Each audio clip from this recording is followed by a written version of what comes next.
It's the new year, and I'm finally letting go of the life-changing third blender that has been changing nothing but the amount of space in my kitchen. After careful consideration, I've also decided that a corded vacuum no longer meets my elevated lifestyle goals for this year. I mean, who wants a cleaning tool that doubles as a trip hazard? We're cordless now, people.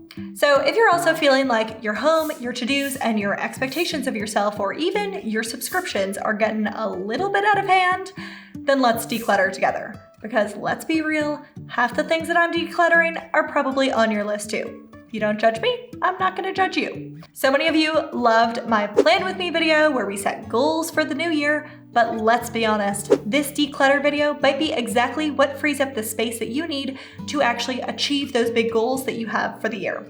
Big statement, I know, but why not? Let's get into the list. Here are 25 things I'm decluttering from my life and my work in 2025. Item number 1, furniture that no longer fits my space. We moved into an apartment last year, we had a different apartment previous to this, and we bought a lot of furniture to fit in that space. And now, where we've placed our bed, for example, the bedside tables are a good foot off the edge of the wall, which makes absolutely no sense. So I've just got some new ones that actually fit the space, and with the old ones, I'm either going to find another way to repurpose them somewhere else in our home as maybe a dresser, or they're going on Facebook Marketplace. Number 2, news subscriptions. I have a bit of a news reading addiction, and it's not a good thing, and I have determined that in my life that is not bringing me more joy into my day. And so I have decided the newspaper subscriptions I have, I am canceling them because they're definitely not helping the life I want to go live. The news is a terrible place these days, and I don't really want to have any part of it. And if I don't have a subscription, all I can read is the headlines, which is probably all I should be reading. Item number 3, ugly home decor. There's a few things. My husband's a lovely person. He brought with him some items that aren't necessarily of my taste. I'm talking things like, I don't know, cups, mugs, bowls, towels, all these things, and I'm like, they just look awful. I want my home down to the tiniest detail and my mugs to be beautiful, so they're going. Number 4, subscriptions I don't use. I live in Switzerland. In order to golf here, you need to have a golf license subscription thing. I have it, but honestly, I've noticed that I pretty much just golf in Canada with all my friends and family back home because I'm mostly there in summer. So it's actually not that useful, so I'm getting rid of that too. Number 5, items which add friction and complication to my life. For example, that corded vacuum, I got a Dyson. Oh my God, so much better. The other thing is I have some drawers and they are impossible. It's just wood on wood. Trying to open them adds so much literal friction and annoyance to my life. I have found, and I just bought on Amazon, this strip of some sort of tape that you can put on and then it'll make it slide easily. So either that's going to work or again, that piece of furniture is going to go to a better home. Number 6, TV subscriptions and a TV. I know that sounds maybe kind of crazy, but actually hear me out. So I got, I think Amazon Prime Video membership I don't know, a couple months ago to watch Clarkson's Farm, watched 3 episodes, never finished it, never got around to canceling that. I have now done that. The other thing is a TV. We actually don't have a TV. We got a projector, which is fantastically terrible, and it's so good because, my last point, I was talking about make your life easy. Also, make your life hard for things that you don't want to do in future. Using that projector is actually kind of a pain. If it's not super dark in the room, it actually doesn't even really, you can hardly see the thing. And that's a good thing, because I don't really want to spend my time watching TV. I have the ability to do it if something really comes on that I want to see, but otherwise, it's actually kind of complicated to use.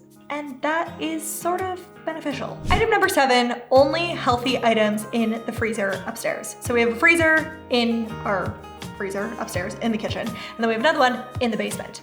And what I've done to kind of hack myself is the unhealthy items like the ice cream bars have gone down into the basement, and the healthy items like the, I don't know, acai stuff mix and the healthy pre-prepared meals, they're going in the freezer upstairs. Because if it's easier to access, you're more likely to access it, and that's a great strategic hack to get yourself to be healthier with almost no effort. Number 8, social media. I have literally not been on social media for 2 years now, and it is one of the best things I've ever done in my entire life. Literally, I just would notice, I'd be scrolling on Instagram and I'm like, this doesn't feel good. I don't enjoy this. Why am I actually doing this? What the hell is happening? And now I feel like all the research has started coming out on like how bad social media is for you. And I'm like, yeah, I could have told you that a few years ago just for my own like personal feelings. I know you might be wondering, like, but Paige, you run a business. Like, how do you do that without social media? I actually have an entire video on that. I will link that above and in the description below for you. And it basically details how you can run a business without social media. It was very popular, which I feel like probably says something about what everyone's wanting this year too, which is probably less social media in their life. Number 9, kind of nervous to say this one, but it's true. Time with people who won't be in our lives long term. So I have moved quite a few times in the past 10 years. I've lived in like 5 countries, I think, at this point. And that means I have accrued a long list of friends all over the world, which is amazing. But also, in order to make friends in the place that we're currently in, we can't constantly be spending time with people from past lives, if that makes any sense. And so we're being very conscious of really making sure that anyone who we are meeting with from past friends in other places is like people who are like my oldest university best girlfriends or something, who I am going to have in my life for the rest of my life. But anyone else who, even though they were fantastic and I love them and everything, it's like I really need to be conscious of building friendships where I currently live, and so therefore placing more time and effort towards that and less time and effort towards those other relationships. Number 10, storing my winter or summer tires at home. You can just leave them at the place where you go get them changed, and yes, it costs you some amount of money to do that, but at the same time, the mental space which it removes from my mind, every time I had to get them in and out of my car, they were so heavy. I needed to like get my husband to help me, so I needed to like know when the appointment was and know when he was available and ask him to help me put them into the car, and it was just annoying. And so just leaving them at the place where I go get them changed frees up both garage space and it's just easier. Number 11, meal planning expectations. Let's be honest, HelloFresh is easier and faster, and no, this video is not sponsored, but yes, HelloFresh, you can sponsor me anytime you want. I literally will even serve HelloFresh to guests who come over when we host people, and I have absolutely no shame in admitting that. No one comes into this house expecting a gourmet meal. If you ever come to my house for dinner, here's what you can expect. The table will be beautifully decorated, the ambiance and decor will be lovely, I'm gonna have a fantastic outfit on, and there's probably gonna be something in this house or myself covered in pattern. The conversation will be incredible because my husband is an incredible socialist. No, not socialist. That's not the word. An incredible socially capable person, a great conversationalist. That's what I was going for. And you can accept a very acceptable, non-fancy meal. I am not Martha Stewart. I do enjoy hosting, but I don't enjoy cooking. And I am decluttering the shackles of expectations to be any other way than that. My thoughts are, someone doesn't want to come for dinner because it's not something homemade off Pinterest. That's a them problem. Number 12, clothes/shoes that require mending, hemming, new insoles, etc. I don't mean I'm getting rid of them, I just mean that now is the time I'm actually going to declutter that problem from my life. Grab all the things, we're gonna go to the store later, we're gonna get those things fixed. The next thing I'm getting rid of is decluttering tasks from the current moment. Hear me out on this. So I find sometimes I'm like, oh yeah, I need to remember to tell my husband X, or I need to ask a team member to do whatever. And instead of just being like, oh, I need to do that right now and distract myself from the work that I'm currently doing, I'm decluttering it from the present moment. I'm putting it into my Asana on Wednesday. That's the day where it gets decluttered into, and it's the day that leaves me with just like one day of 75 things to do as opposed to 7 days of 75 things to do.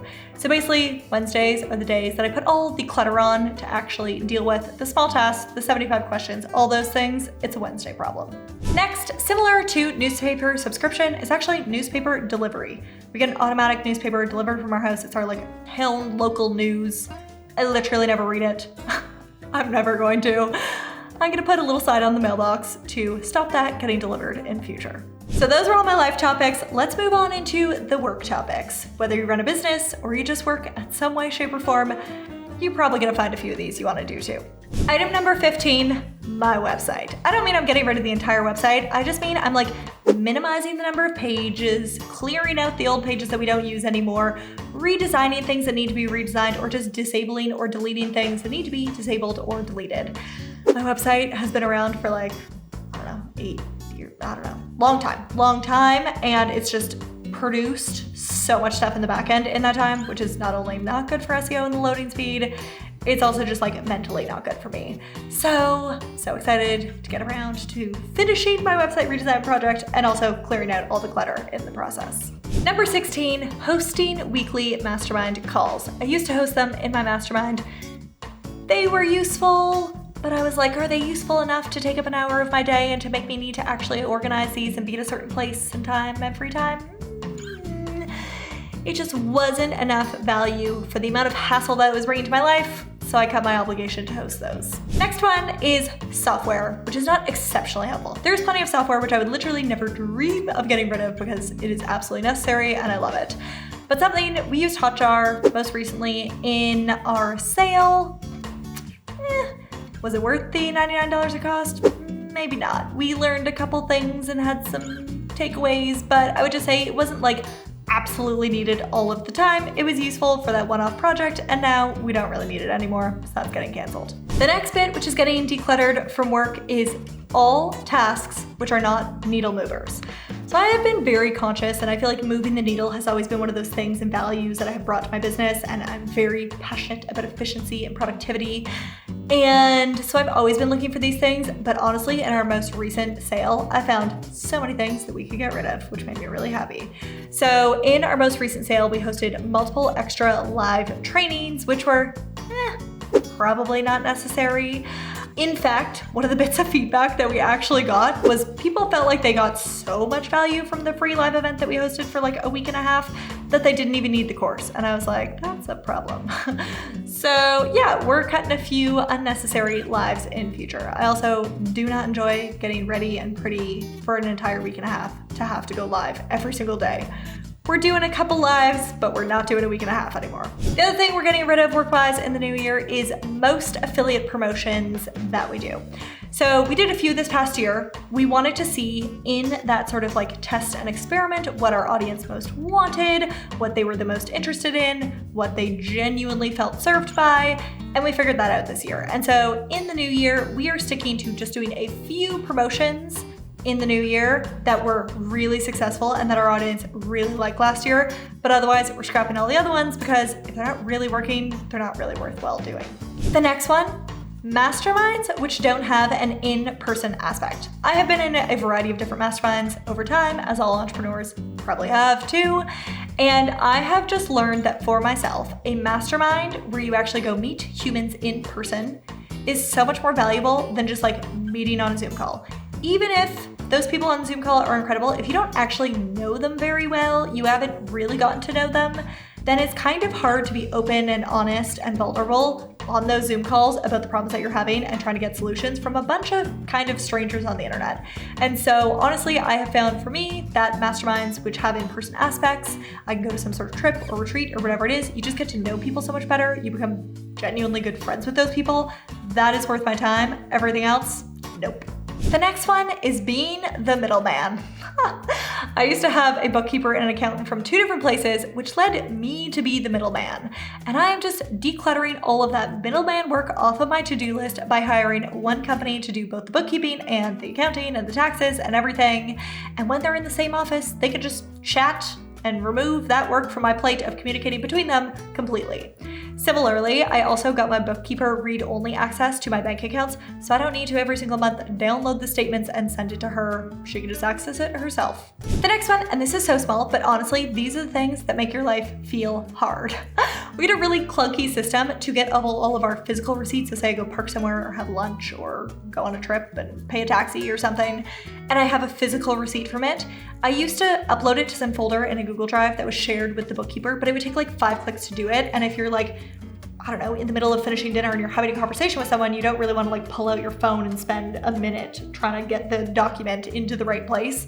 And so I actually figured out another system where in my iCloud, I can have a shared album with my bookkeeper, and that takes like 1 click to get it to her. So I'm going for that, removing the 4 unnecessary clicks. The next one is cold email subscribers.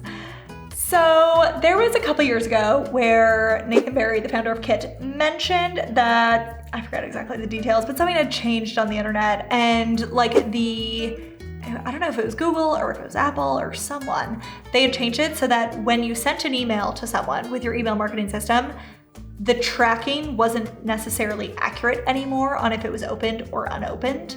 And so that meant that your cold email subscribers in your, say, we use Kit, in there wasn't necessarily accurate anymore, and those people could actually be opening your emails, but just this like privacy stuff was making it seem not that way. And so we built up a lot of cold email subscribers in that time, but we weren't really sure, are they cold, are they not cold, we don't know. Anyways, more recently, we've realized that that can lead to those emails becoming like spam traps and ruining your deliverability score, and that's not a good thing. And so anyways, we finally have figured out the actual like system and strategy to cleaning our email list as accurately as we possibly can.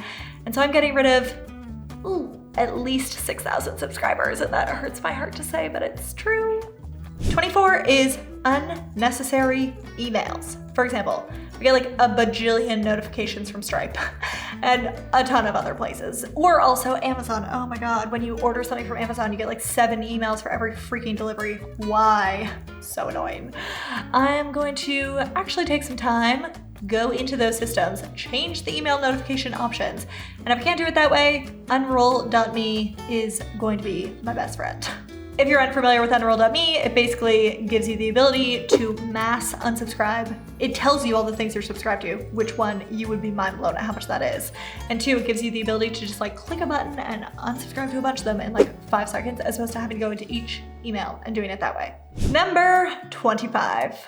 Work goals that don't feel aligned with the life I want to live. I have made a very clear list of what life I want to live, the vision I have for my life, and therefore the business that is there to support that life. So I have gotten rid of a few things in that process. The pressure to follow trends being one of the major ones.